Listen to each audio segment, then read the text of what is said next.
This week on today's Homeowner, we're renovating the bath, big, small, and in between. We're looking at bathroom projects of all sizes and shapes with budgets from modest to over the top. Don't go anywhere. There's something for everyone.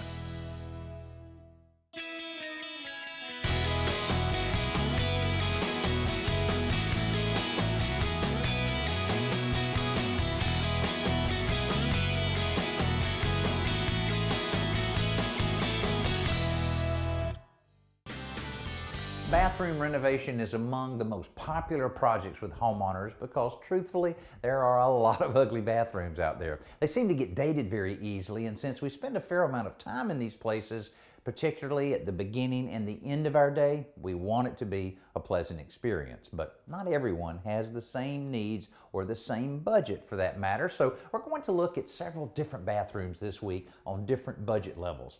At the most basic, you can simply put a fresh coat of paint on and maybe change out a bath mat or two. For many of you, though, that won't be quite enough. For instance, you may need to remove some slightly dated wallpaper. This bath has plenty of space, but it could use some updating. For others, space may be the issue, either adding it or making the most of what they have. The dated look of old tile can be even more of an issue in a small bath. It simply eats up space and light. This one is only 5 by 8, but it feels even smaller. In this case, removing that tile meant losing the vanity and going all the way back to the studs, even though all of the fixtures were staying basically in the same spots. We built a recessed storage area into the walls before recovering the studs with new drywall.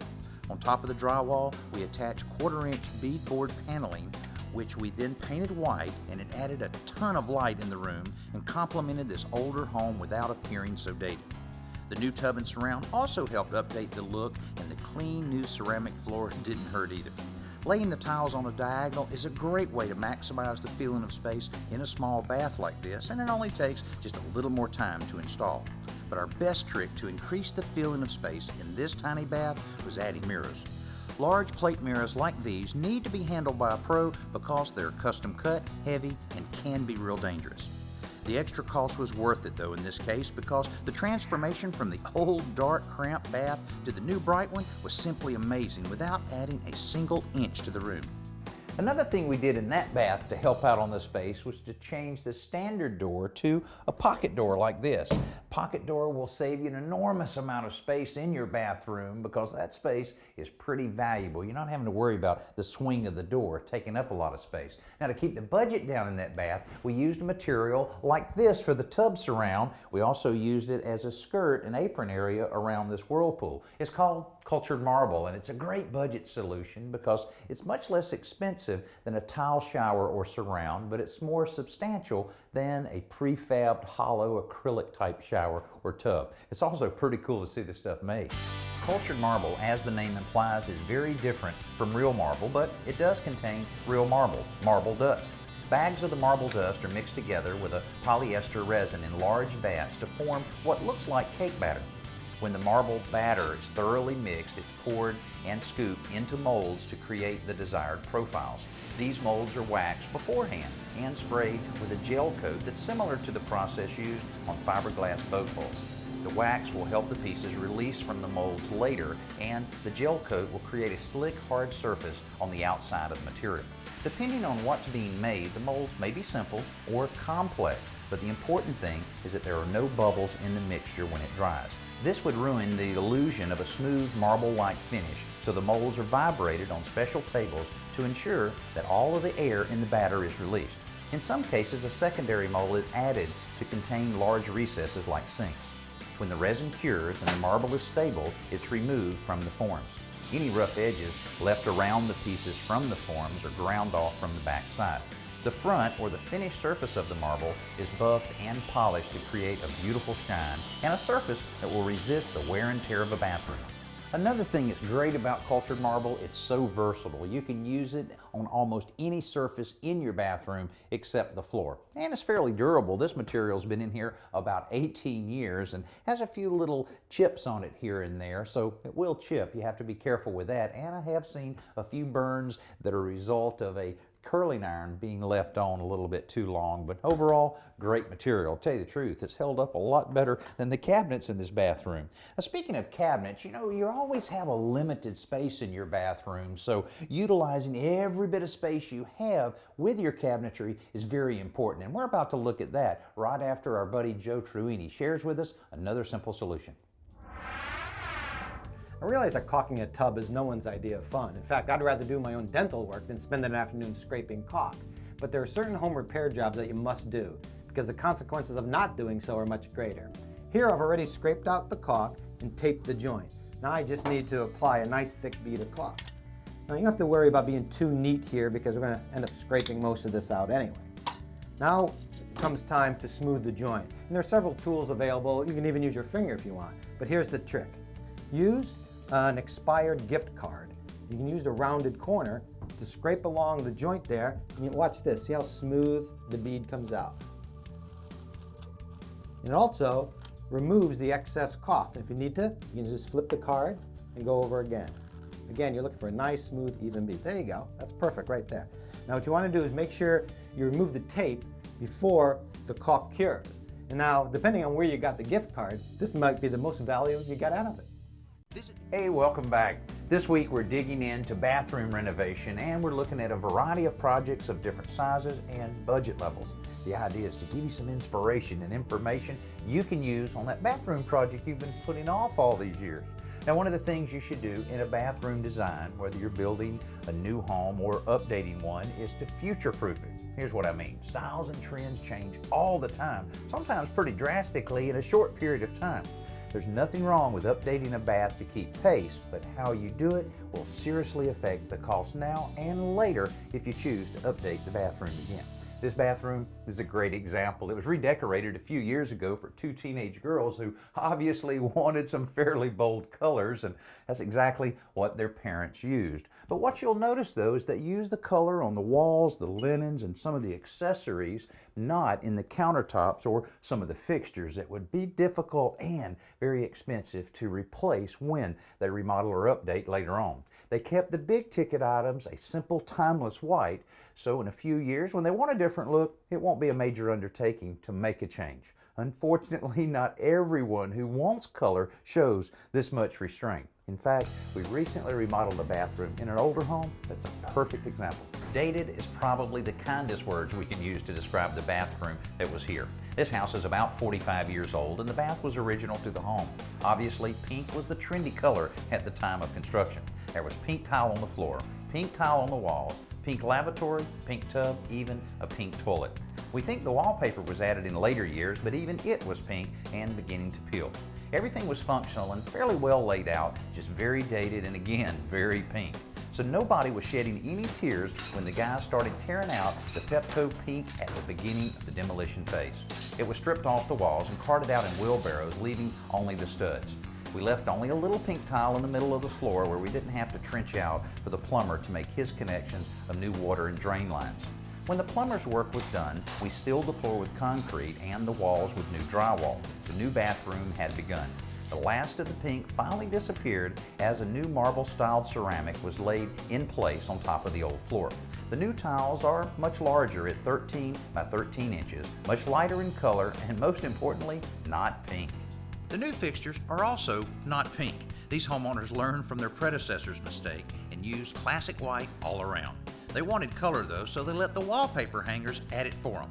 Are you surprised it's not pink? Now they've also made some good choices on their bathroom cabinetry.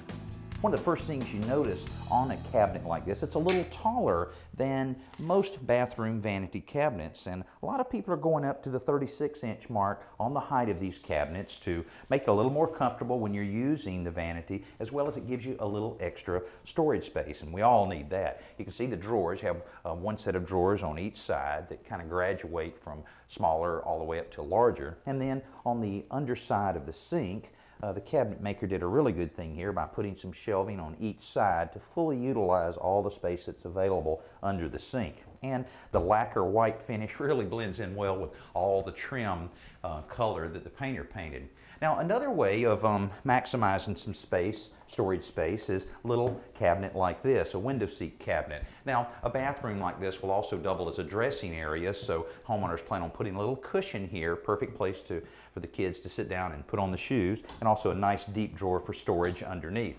Another great way to pick up some storage, toilet topper cabinets. I'll tell you, so many times I've seen homeowners install toilet topper cabinets and really eliminate the need for a linen closet. Now, this one's about 3 foot wide, 3.5 foot tall, and about 10 inches deep. Plenty of room for all types of linen storage and toilet paper and that kind of thing. Adjustable shelves also makes it a lot easier. All of these good decisions added up to a great new bathroom that was stylish and attractive, but it also is one that can be easily updated as trends change over time.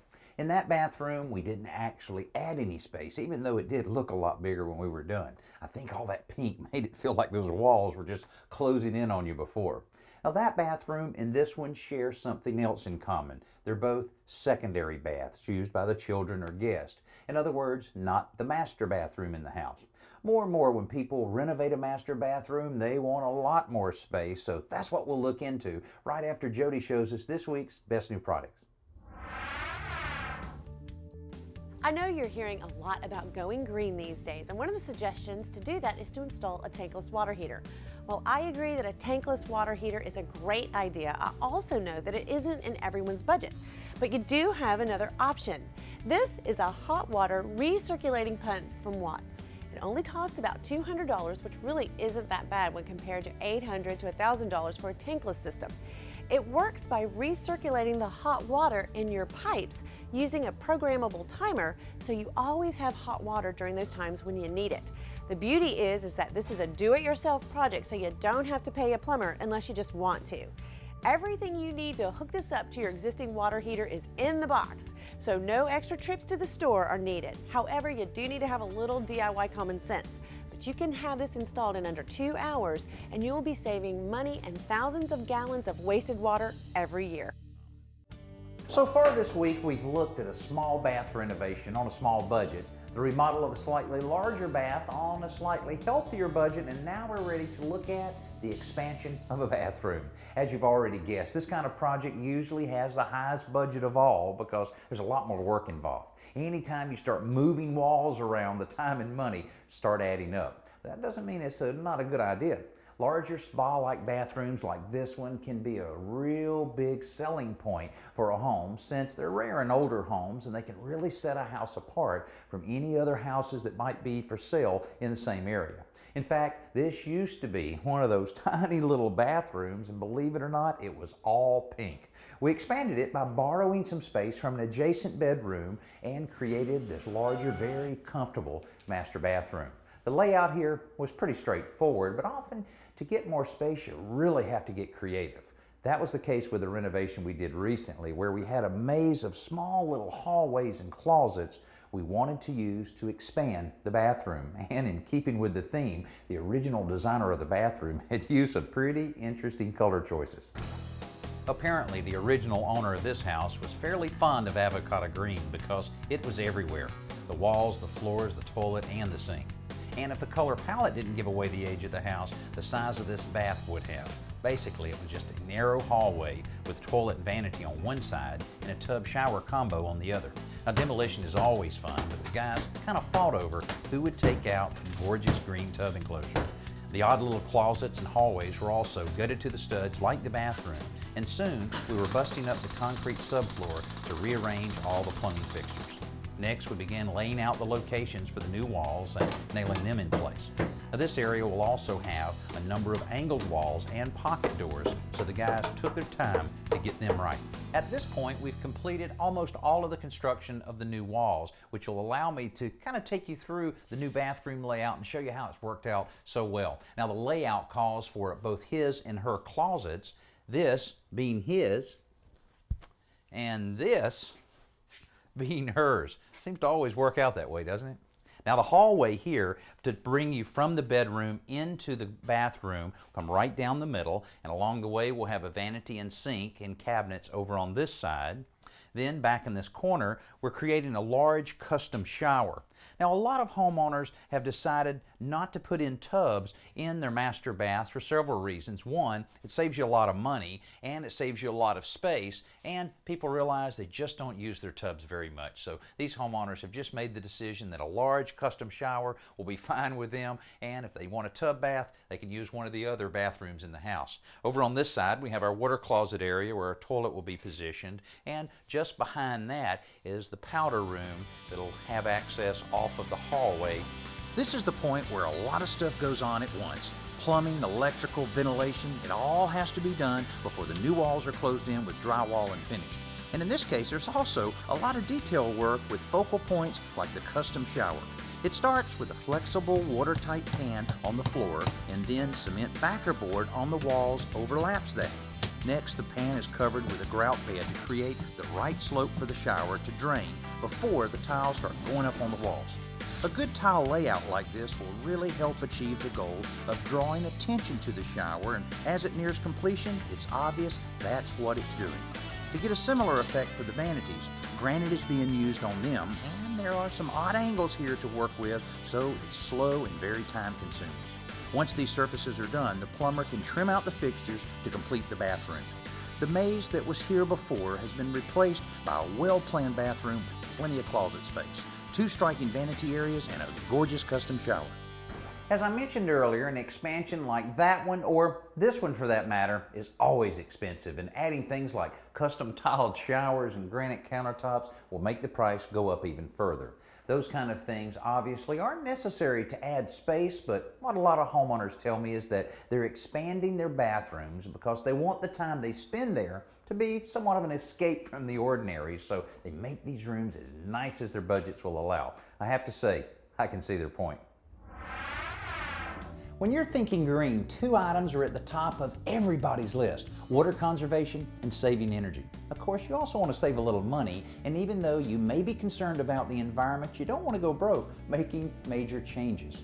This is an aerator, and you can get one for as little as $5. It injects air into the water stream of your kitchen or bathroom faucet, and because the mixture maintains a constant pressure, you'll have a full, steady stream of water flowing, but you'll be using less water.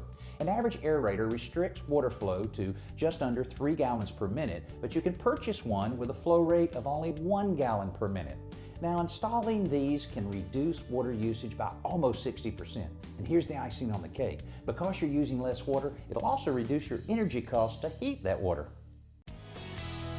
If you're thinking about a bathroom renovation to update your home and brighten your view on the day, I hope you picked up some great ideas this week. Remember, even a small bath can feel a lot larger if you plan the space well and add lots of light colors and mirrors. If you want to go trendy with your remodel, make sure you do it with the stuff you can easily change. A coat of paint or a few rolls of wallpaper is much easier to fit into the budget than a bathroom full of new fixtures. And if you're expanding a bathroom, think carefully about where you'll get the space and what you want to achieve. You may have to expand the budget as well, but the results could be stunning. You know, anytime you improve your home, you make it a nicer place to live. Not just because of the features or materials you put into it, but because with every project, your home becomes more and more an extension of you. It's not just any old house, it's your home, and there's an enormous satisfaction in that. I'm Danny Lipford. We'll see you next week. We're digging deep into home improvement next week with a look at basement renovation. Including using your finger or even your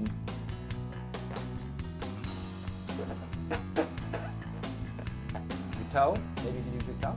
You don't have anything.